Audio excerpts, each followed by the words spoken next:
Assalamu alaikum. So today I'm going to present the surgical management of the benign prostatic hyperplasia, that is manual invasive surgeries. So this one is the anatomy of the bladder, which shows the transitional zone, pink marked, and the central and peripheral zone. You will know better. So the types of the minimal invasive surgery are the non-laser treatment, that is monopolar TURP, bipolar TURP, urolift, prism system, and transurethral vaporization of the prostate, transurethral microwave therapy, transurethral needle aspiration, transurethral incision, aquablation. The laser treatment are HOLEP, yak laser, potassium titanyl phosphate, and thallium laser inculation of the prostate. Others are the intraprostatic stent, aquablation, and prostatic embolization.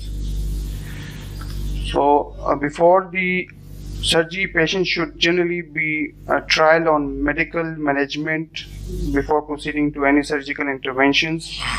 Preoperative antibiotic coverage should not be neglected, as serious adverse outcomes still occurs. Both patient and physician factors should be considered when selecting the appropriate surgical treatment for the patients. In patients, factors to consider are prostate size, previous surgical history, urinary retention, and ability to stop ongoing anticoagulant due to maybe any cardiac disease, and patient preference is necessary. Surgeons' factors include experience with different treatment and their availability at that institute. So first we start from the monopolar TURP, which involves an endoscopic approach where the patient's urethra to surgically remove the inner portion, primarily the transition zone of the prostate that encircles the urethra. The original monopolar TURP requires the use of non-ionic irrigation glycine or sorbitol to carry the current through the cutting loop into the tissue and through the patient to the grounding paid electrode. So technique of monopolar TURP, we preoperatively the TURP is generally performed under general anesthesia or spinal anesthesia. Mostly we have done it in spinal anesthesia, but due to some spinal defect we are going to proceed under general anesthesia. Patient is positioned and secured in the Leroy-Davis position, and irrigation fluid should be maintained at the body temperature and placed at the ideal height of the 60 cm above the patient. Fluid level may be rise during the case of visualization, become obscured by bleeding, achieve hemostasis with roller ball. So the intraoperative or the before beginning to resect, the bladder should be inspected for any bladder pathology, any growth, tuberculated. The presence of a middle lobe should lead the surgeon to start the resection there. When resecting the lateral lobe, some surgeons prefer to resect the floor of the prostatic urethra initially between the 5 and 7 o'clock position, and others use a modification of the Nesbitt approach. So there are the different technique for the TURP. Some use the Nesbitt or Bernice, Alcock and Folks, and Meumer. In Nesbitt, it is started from the 12 o'clock and from the top to bottom, and they are mostly resect the median lobe at the end.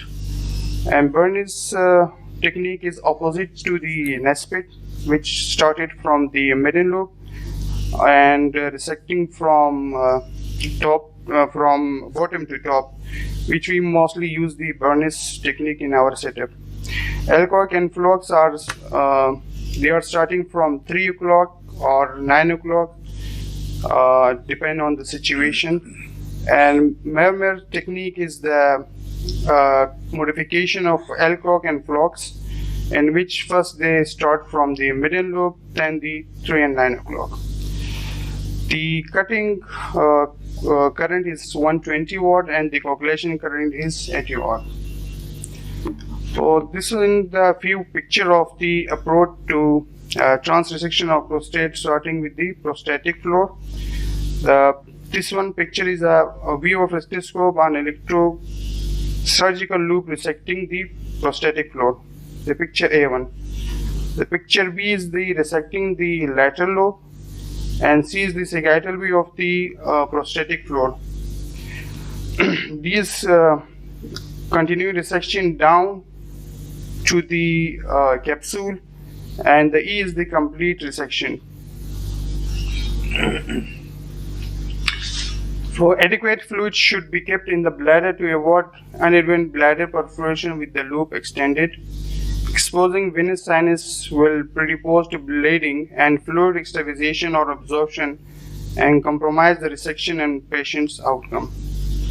The prostatic apex is best resected at the end of the procedure in a bloodless field, where resection can be done precisely to avoid injury to the external sphincter. Arterial bleeding is characterized by its bright red color and persistence, even with irrigation running over the area of hemorrhage. This type of bleeding will persist during filling and drainage of the bladder. Venous bleeding will often disappear with a full bladder as it applies pressure to the prostatic fossa. The amount of fluid placed in the balloon should be tailored to the volume of resected tissue to avoid the catheter balloon falling into the excavated prostatic fossa. So post-operative care of the monopolar is when ordering post-operative fluids, one should remember that even an uncomplicated resection has fluid absorption between 800 to 1 liter. In the absence of significant capsular perforation or persistent bleeding, the catheter can be removed within 24 to 48 hours. Patients should avoid activity that places excessive or uneven pressure on the perineum for 4 to 6 weeks. The outcome reviewed in many research, but the Agency for Healthcare Policy and Research indicated an overall symptoms improvement of 88% for TURP. These data review indicated that surgical procedure in general, the TURP and TUIP proceed about an 80% improvement in symptom scores compared with 30% to 40% range of placebo and non-surgical therapies. The considerable and durable changes in IPSS, quality of life, Qmax, and many other voiding and lifestyle metrics have been observed with TURP. So this one is the potential complication of monopolar TURP. The pre-op or immediate post-op complication are the retention with 6.5%, UTI, sepsis, bleeding, clot retention, injury to ureteric orifice, rectal injury, TUR syndrome, capsular perforation, and storage symptom. Late post-op or delayed bleeding, bladder neck contracture in 2%, uterus structure, mitral stenosis, urinary incontinence, erectile dysfunction, and 60% of the retrograde ejaculations. So extravasation and perforation of the prostatic capsule. Extravasation related to prostatic resection is almost always extraperitoneal, occur in 2% cases. Restlessness, nausea, vomiting, and abdominal pain and distension. Management is mostly to control any bleeding and stop procedure immediately. Greater catheter drainage, NF in 90% cases, but in some patients, suprapubic catheter is necessary. The TUR syndrome, the prostatic venous system has a pressure of approximately 10 mm mercury and had fluid at a pressure exceeding this will lead to fluid absorption when these vessels are exposed during resecting, leading to TUR syndrome. The pathophysiology, likely dilutional hyponatremia or ammonium toxicity might be possible cause as glycine metabolized to glycolic acid and ammonium. It mostly occurs in 2% cases, usually not symptomatic until serum below the 125. In symptoms that may be cause the nausea, vomiting, confusion, hypertension, visual disturbance, bradycardia, tachycardia, pulmonary edema.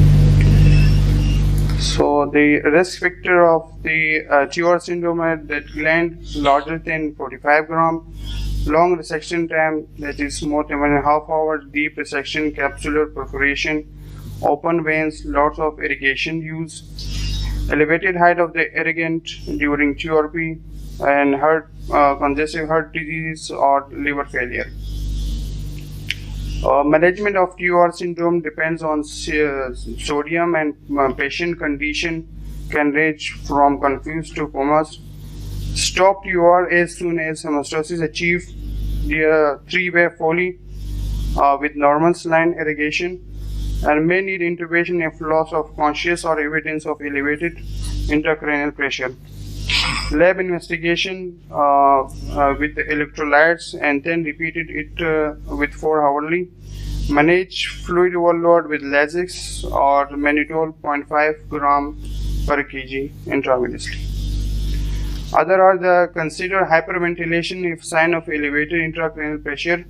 Manage hyponatremia with 200 cc of hypertonic, 3% normal saline, IV over 1 to 2 hours. Do not overcorrect sodium with 1 millimole per liter per hour, up to 20 millimole per hour in 48 hours. If having seizure, correct with 8 to 10 millimole per liter per hour. In seizure, lorazepam can be given to 4 to 8 mg IV or phenytoin 20 mg per kg. Management of intrapriapism in monopolar TURP, that is phenylphrine or epinephrine injection into corpus cavernosus, deepen anesthesia, ketamine, and dorsal nerve block anesthetic. So now we come to the bipolar TURP. This technology allows for quicker resection as bleeding vessels are less likely to be encountered. The simultaneously cutting and sealing of vessel decrease time spent controlling hemorrhagic areas. Normal saline is used as irrigant, thereby have low incidence of TUR syndrome. Results for the bipolar resection system are encouraging, and this technology will likely replace the monopolar as the gold standard for treatment of BPH in the coming years. There are some advantages of bipolar, which have the short catheterization time, 1 to 3 days, low acute urinary retention as compared to monopolar, urethral structure, bladder neck contraction with 1.2% and urine incontinence is 0.7%. Prostatic urethral lift, it works by altering prostatic anatomy without ablating tissue. These permanent transprostatic implants take the form of sutures that are delivered by a handheld device through a cystoscope. The urethral lift is used to treat the lateral lobes of the prostate and thus not appropriate for patients with enlarged median lobe. The particular advantage of this technology include low rates of local symptoms along with minimization of the impact of sexual factors like erectile dysfunction and ejaculatory problems. So the implants are mostly placed intralaterally in the prostate, preserving of the bladder neck, maintain ejaculatory function, and it indicates for prostate less than 80 grams. The urethral lift is contraindicated in men with an enlarged median lobe. Comparative study showed the retreatment rates were 13.6% as compared to the TURP, which is 5.7%. Another study showed the ejaculatory water improves by 40% at 1 year, and intensity of ejaculation 23% and amount of ejaculate 22%. This one is the video for prostatic urethral. You can see here in this artist rendering a cystoscope is inserted into the urethra and into the prostate. The prostate is then compressed and the urethral lift is then deployed. The implant is deployed to the outside of the prostate initially. It's then attached to the suture anchor. And there's a urethral clip applied on the other side. What this does is compresses the tissue, both the inside and outside, to open the urethral channel. The same technique is then applied on the other side. Now, in this artist rendering, this is quite slow. In real life, this is a split-second deployment. Here you can see now it's on both sides. Now the urethral channel is open. Oftentimes, a total of 4 clips are applied, sometimes even more. But you can see the before photo here and the after photo here. So quite a big difference between the two. And when you're looking on the inside, very big. Here's the actual implant. It's quite small. There's a urethral end piece and a capsular end piece. We can see here. So prostatic urolift either use 2, 4 or 6 or many, depend on the prostate size. So rhizome therapy is another treatment for the enlarged prostate. It is a convective radio frequency water vapor thermal therapy. Utilizes convective rather than conductive energy to ablate prostatic tissue. Rhizome utilizes the radiofrequency power to generate thermal therapy in the form of water vapor, which is injected transurethral into the transition zone of the prostate. The water vapor is injected at 103 centigrade for 9 seconds at a pressure slightly above interstitial pressure, facilitating the dispersing of water vapor through the cellular interstices via convective energy. The advantages can be modified for patient with a median lobe, can be done in outpatient setting, in oral sedation, conscious sedation or regional block, boasts a favorable safety profile and a low retreatment rate. No changes were noted on sexual function, and ejaculatory water improves by 31% at 12 and 24 months. So this is a short video of rhizome procedure. The following is an example of a rhizome procedure in a 51-gram prostate. After priming, the delivery device is placed into the urethra and advanced to the bladder. Once the bladder is entered, it is recommended to measure from the bladder neck to the viru to determine the length of the prostatic urethra. One field of view represents 0.5 centimeters, and each treatment should begin 1 centimeter from the bladder neck, moving toward the viru in 1 centimeter increments. Once measurement of the prostatic urethra is complete, return to the bladder neck and begin treatment on one side of the prostate. It is Dr. Cantrill's practice to start on the left side of the prostate, but either side is acceptable. Once beginning treatment, continue ipsilaterally to the viru, targeting the bulk of the adenoma. It is recommended to allow the needle to remain deployed for 1 to 2 seconds after completion of the 9-second treatment to ensure all phase change of water vapor is completed. If a vapor leak is detected, noted by rapid release of bubbles, moving the delivery device gently in the direction of the leak will help to seal the leak and continue with the therapy. With large vapor leaks, greater than 3 seconds of the therapy, it is recommended to retreat the area with an additional treatment. Taller prostatic urethra may require stacked therapy to create a continuous channel, or a Z-like pattern may be used to follow the natural course of the urethra with an elevated central zone. When intraprostatic protrusion is noted of the lateral lobe,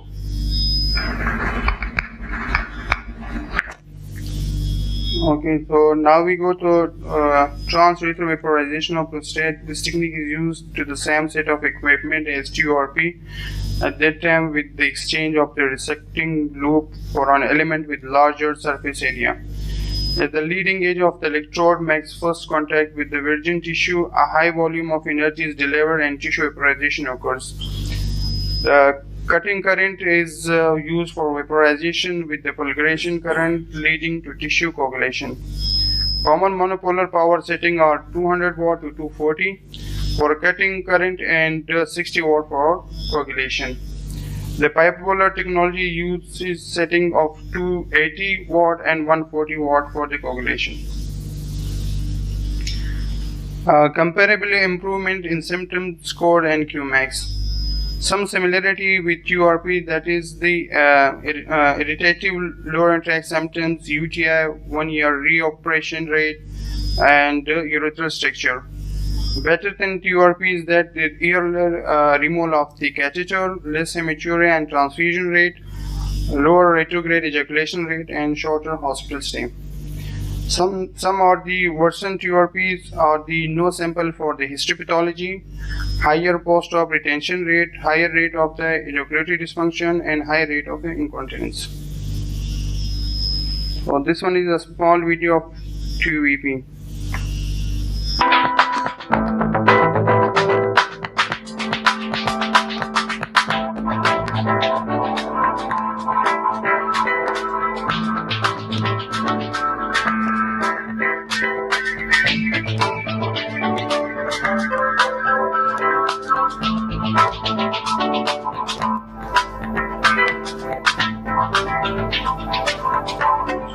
Almost have same like electrode like QRP.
So now we come to the transurethral microwave therapy.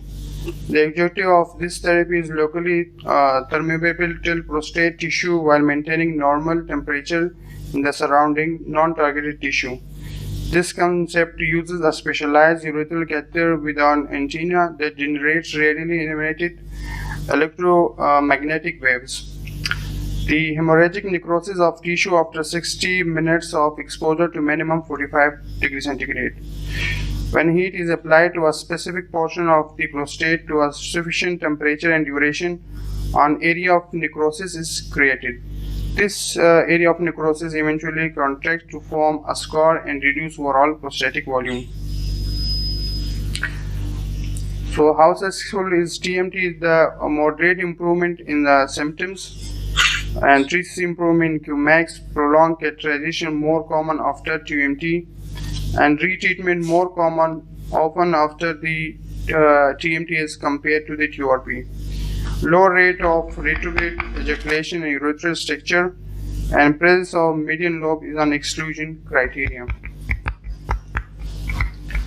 So the next treatment is the transurethral needle aspiration of the prostate, which is the low level radio frequency energy 490 used to produce localized necrotic lesions of the 1 centimeter.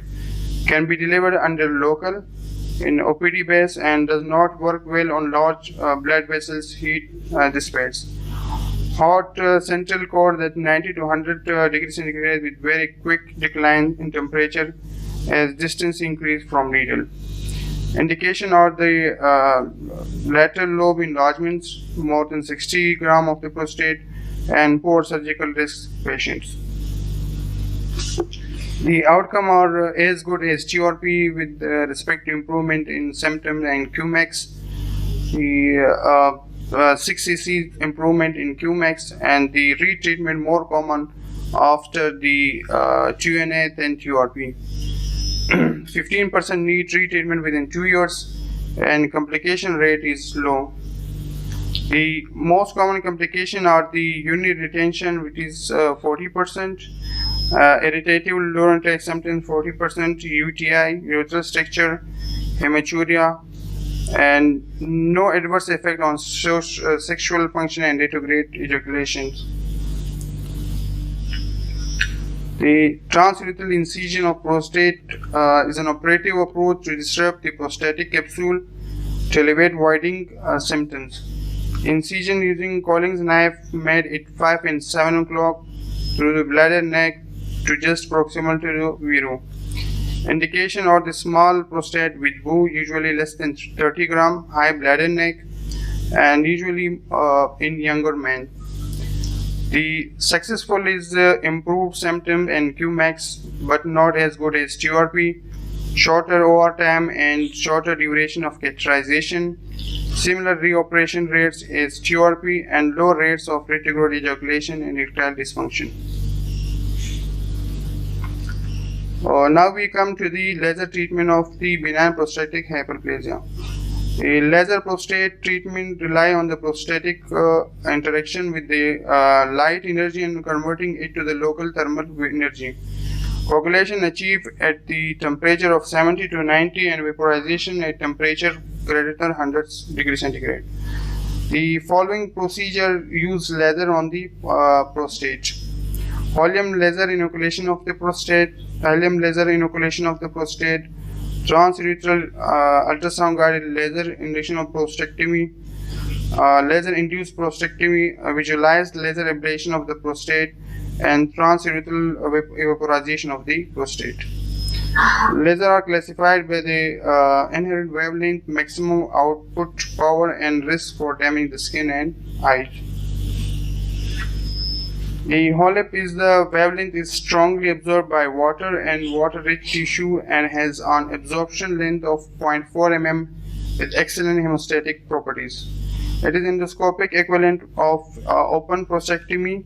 The laser fiber is delivered through a laser catheter to help stabilize the laser fiber, while the end of catheter there is locking mechanisms to keep the fiber and fix during procedure. Performed using high power Holmium laser micro laser fiber. On 80 watt or 100 watt generator is used. The power setting are generally 20 volt at 50 hertz and giving the surgeon a total of 100 watts. In this plane, the plane is enveloped between the adenoma and capsule to dissect the lobe of prostate. The nucleated edema is extracted with the help of morcellator. Main drawback and expense, difficult learning curve, and risk of bladder damage during the morcellation process. Hybrid Holmium resection inoculation technique have been described that improve the learning curve and have decreased complication rate compared with the traditional HOLEP. So the outcome is according to the study of patients with a mean volume of 670 ml of urine drained at initial catheter placement, only 1.75% of patients were unable to void after surgery. Another study conducted on 1065 patients showed significant improvement in maximum flow rate by 22.7 ml per second, and APASIS score is 5.3. The retrograde ejaculation is a common finding after HOLEP, with two randomized trials finding incidence rate of 75 and 78%. The incidence of bladder neck contraction is 0 to 3.2%, and the urethral stricture is common with a high incidence at 7%. So this one is the video of the HOLEP procedure.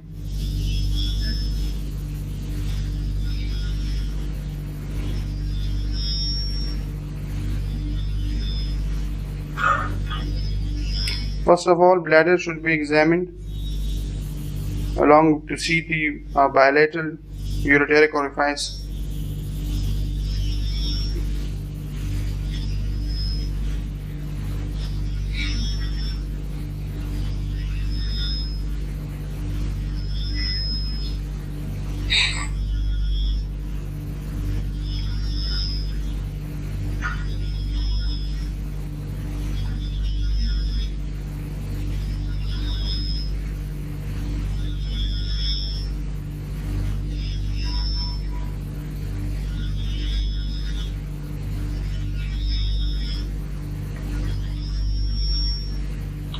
Initial incision given at the depth of the V-room, near V-room.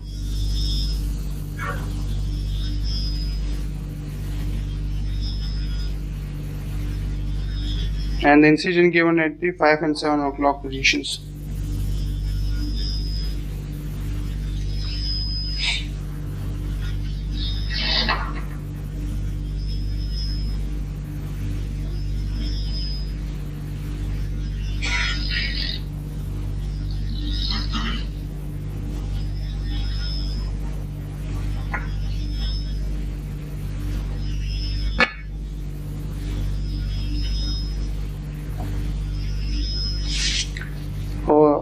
Types of the laser used to treat the prostate is the helium,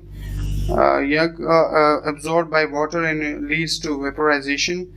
Energy emitted in a series of rapid pulses over a few milliseconds and has an absorption length of 0.4 mm with excellent hemostatic properties.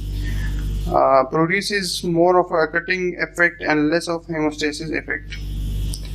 The Nd:YAG is poorly absorbed by water and so lead to coagulation, and continuous energy use penetrates tissue relatively deeply and dangerous for retina.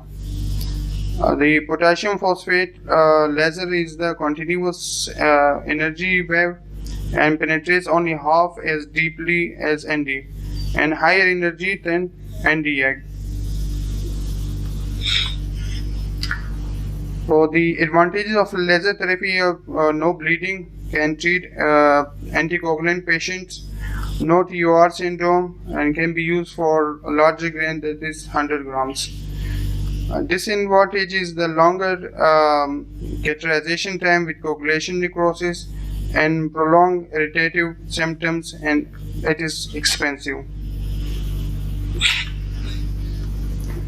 So this one is the study of the multiple approach for the BPH, in which shows that the transurethral retention is more in TUR, and clot retention is also in monopolar TURP as compared to bipolar. The TUR syndrome is also more common in monopolar TURP. 0.8 into 2.5 patients.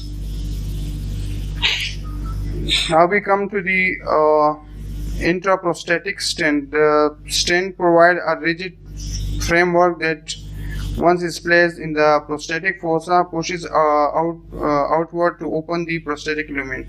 Stent be classified into many categories, including temporary or permanent, epithelializing and non-epithelializing. In the epithelializing vision, the stent is incorporated into the urethra as the urothelium grows into the stent, which should prevent incrustation and migration. The permanent stent have largely been related to use in older men with medical comorbidities that severely restrict their treatment option because of the inability to tolerate any level of anesthesia. Fairly high complication rate, including epithelial hyperplasia, migration of the stent, and irritative the lower tract symptom, and painful ejaculation and incrustation. So the next treatment is the aquablation. This is a truss-guided technology which utilizes a non-thermal high-velocity saline water jet stream to ablate prostate tissue. A real-time truss probe defines the treatment area, and a robotically guided transurethral system then quickly hydrodissect the targeted area. The AquaBeam system is manufactured by Procept Biorobotics and include a console pump and a robotically controlled handpiece and a truss probe. The 24 FR handpiece with integrated cystoscope is inserted transurethral into position and then locked into the place via a bed rail mounted or articulating arm. This one is the picture of the aquablation instrument. So the angle of the resection is first selected, followed by the visualization of the prostate in the sagittal view to confirm the treatment zone to the shape of the adenoma. The treatment zone is adjusted to exclude the bladder neck and external sphincter and focus on the adenoma. With this new application of robotics, the transition zone can be precisely defined for the treatment, which should ideally minimize under-treatment of the prostatic adenoma. The procedure does require general anesthesia, making it difficult to characterize as a minimal invasive, but may demonstrate improvement over conventional treatment like TURP. The catheter has been advanced in the prostatic artery via femoral prostatic embolization, in which the catheter has been advanced in the prostatic artery via femoral arteries. An embolizing agent like alcohol and microsphere is then infused through the catheter until stasis is seen in the prostatic vessels. Bilateral procedure include the better results, as seen commonly with embolization of blood-rich organ, example kidney. A post-embolization syndrome of pain and fever is customary from 0 to 22% of cases. A technically challenging and highly variable pelvic anatomy may limit the widespread acceptance of this technology, with only experts, interventionist radiologists performing the procedure. The completed study have largely been non-rigorously performed, and application of the generated data makes it difficult to predict the role of prostate embolization in the treatment of the BPH. Thank you.